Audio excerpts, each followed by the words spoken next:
Parliament has postponed the process of considering whether or not to support the president's decision to dismiss advocates Jiba and Mrwebi.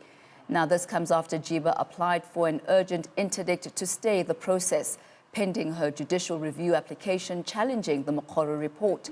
Jiba has asked the court to set aside the Mokgoro report, which found that she and Mrwebi were not fit for office, and recommended that they be removed. President Cyril Ramaphosa followed the recommendations in April and relieved the pair of their duties at the NPA. Now, in terms of the law, Ramaphosa's decision has been referred to Parliament for approval. Our reporter Athi Mthongana is in Parliament and she joins us live now. Good afternoon to you, Athi. Won't you talk us through what happened today at the Portfolio Committee meeting?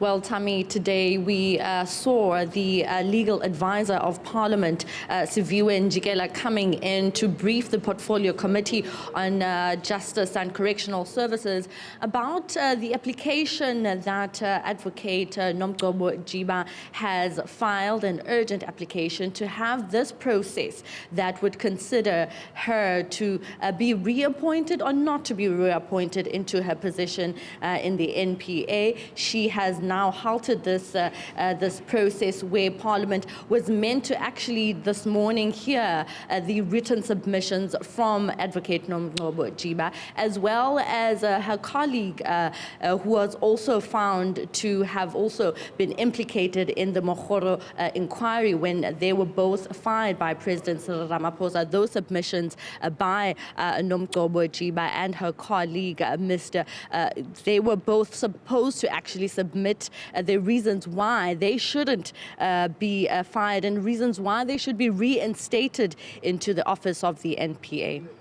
And what was the response from the MPs today? What did they have to say?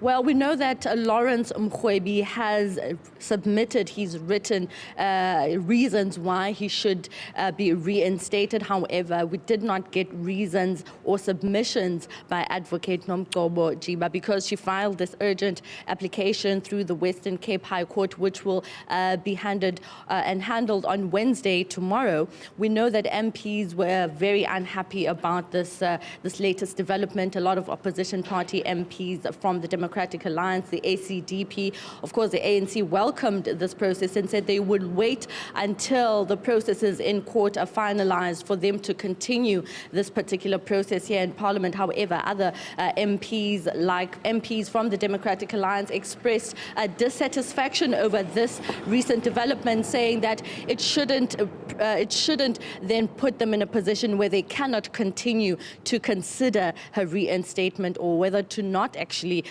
reinstate her into her position under the NPA. And of course, MPs had conceded, obviously, after the chair of the Portfolio Committee said that they would now have to wait until tomorrow to find out exactly what that decision would be from the courts to decide on whether this process in Parliament should be halted or should actually continue and get underway as put down. Now, tomorrow is when the application at the High Court, at the Western Cape High Court, will be heard. What should South Africans be expecting? Well, we have to wait and see what the outcomes of the court are, because she has filed this application as an urgent interdict to have this process halted.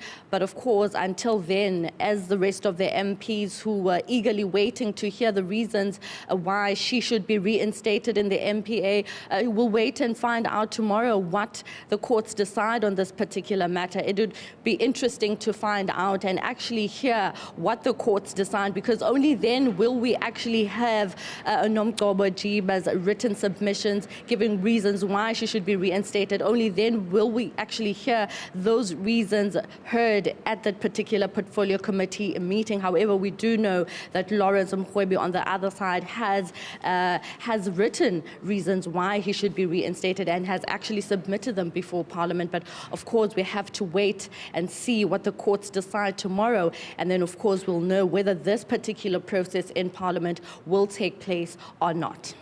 I had a conversation a little bit earlier on with Lawson Naidu, and one of the statements that he made, or the question that he had, is why it is that Nomgcobo Jiba waited until literally the last moment to file this application for a stay. What was the reaction like from the parliamentarians that came through all the way to hear something that did not end up transpiring?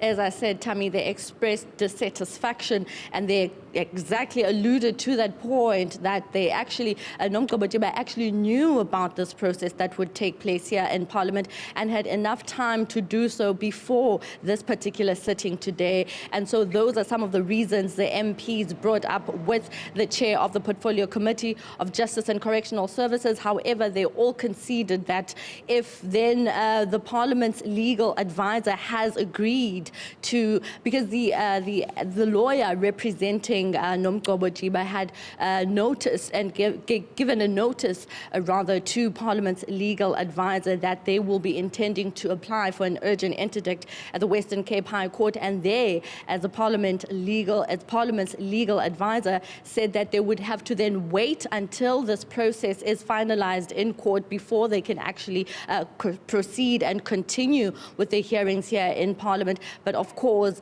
MPs stating that Nomgcobo Jiba had known about this process that would take place here in Parliament and should have done so with all the time that she had before today's sitting. But of course, they all conceded and they all agreed that we'd have to wait until tomorrow when the courts decide what the verdict is with regards to this urgent application and this urgent interdict that she has filed at the Western Cape High Court. And of course, Nomgcobo Jiba saying that she wants this particular process in Parliament halted until the review application against her dismissal by President Cyril Ramaphosa and the review of the Mokgoro inquiry findings heard. She wants that particular application finalized before this particular process in Parliament can actually take place, and her giving reasons why she should be reappointed in the NPA.